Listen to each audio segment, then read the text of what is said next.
Today we are going to start heat chapter, and you know heat is a form of energy which arises from the sun, or when we burn anything, then heat is produced.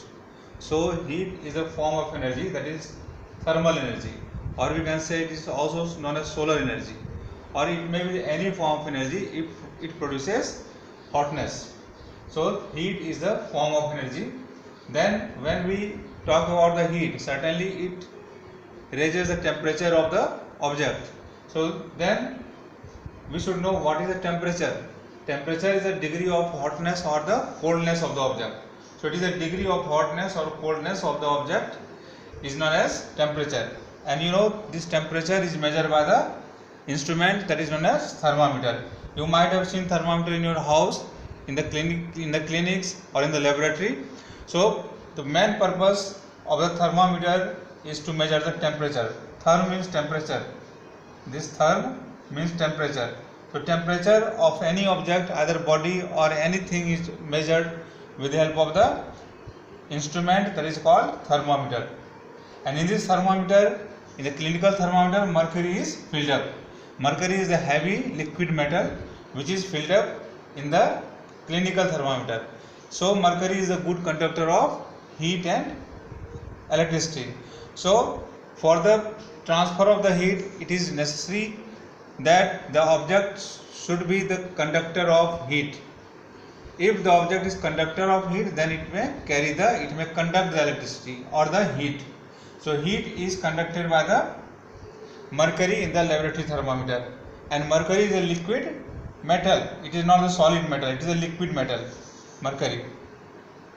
Now types, if you talk about the types of thermometer, initially or basically it is of two types: clinical thermometer and the laboratory thermometer. Clinical thermometer is used in the clinics by the doctors, nurses, and if a person falls sick, then their body temperature is measured by the clinical thermometer. And laboratory thermometer is used in the laboratory by the person or by the research workers or by the scientists to know the temperature of any object if they are in the experiment. So the laboratory thermometer is used in the laboratory or in the factory where the measurement of the temperature is needed for any object. The range of human temperature, which is measured by the clinical thermometer, it ranges from 35 to 45 degrees Celsius, and the average temperature of human body, that is the 37 degrees Celsius or 98 degree Fahrenheit. If we have to measure the temperature in Fahrenheit, then it is 98 degree Fahrenheit, or if we have to measure in the degrees centigrade, that is 37 degrees centigrade. This is the human body temperature. And on the other hand, the laboratory thermometer, the range of temperature in the laboratory thermometer, that is a minus 10 degrees C to 110 degrees centigrade. It means if the temperature of object is in minus, if the temperature is very low, then even that condition, it can measure a temperature up to minus 10 degrees centigrade.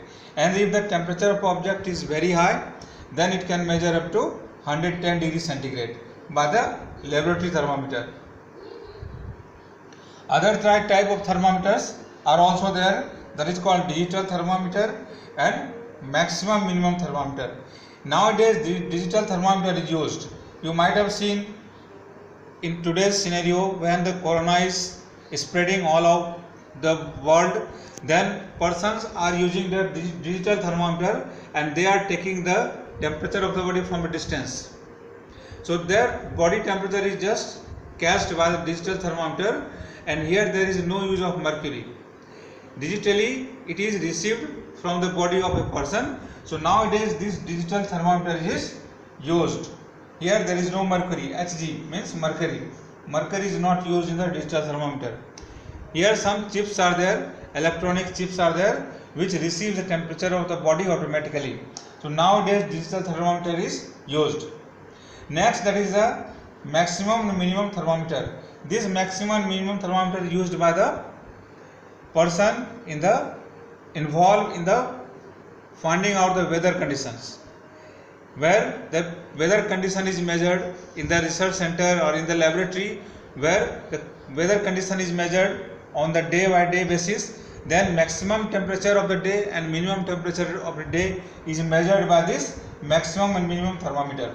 So it is used in the weather forecast, where whether the weather condition will be hot or cold today or tomorrow. In such condition, this maximum or minimum thermometer is used to find out the weather condition or the temperature of the day.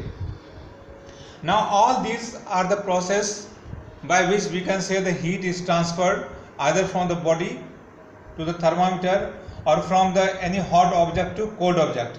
If you touch any hot object, then that you will feel the hotness in your finger, in your body. So that hotness means hot temperature from that object transferred to our body. Likewise, when we touch any ice, then temperature of our body lose, or it goes from our body to the ice and we feel coldness. So here the transfer of heat takes place by different means. So transfer of heat takes place always from the hot object to cold object.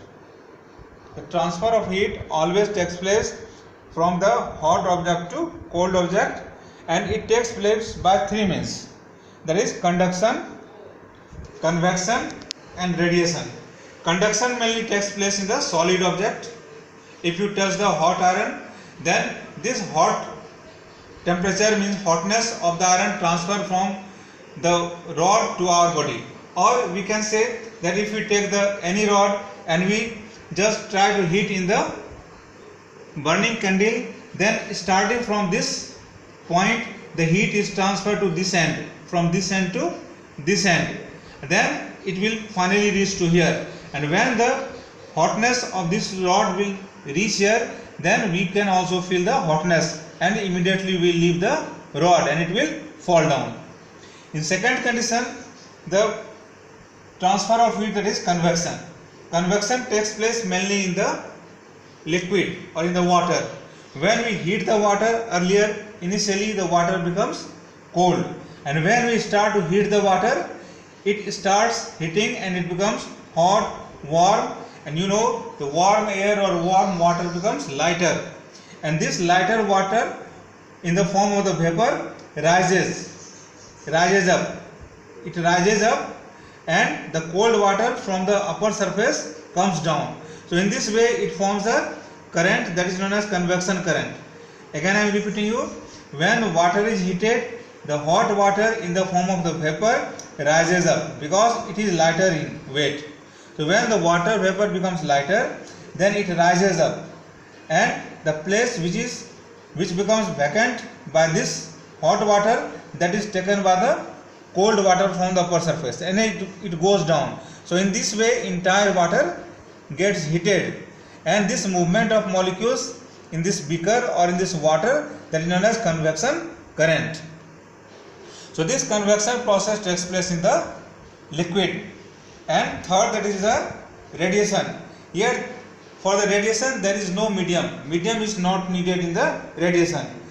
This radiation, suppose the sunlight comes from the sky to earth. This takes place by the radiation only. So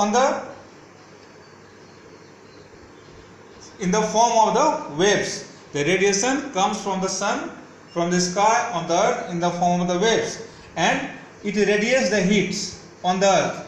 And when we put our wet clothes outside in the summer season or in the sunny rays, then water is evaporated, and that our clothes become dry due to the radiation. So this is also a form of the transfer of heat, that is conduction, convection and radiation.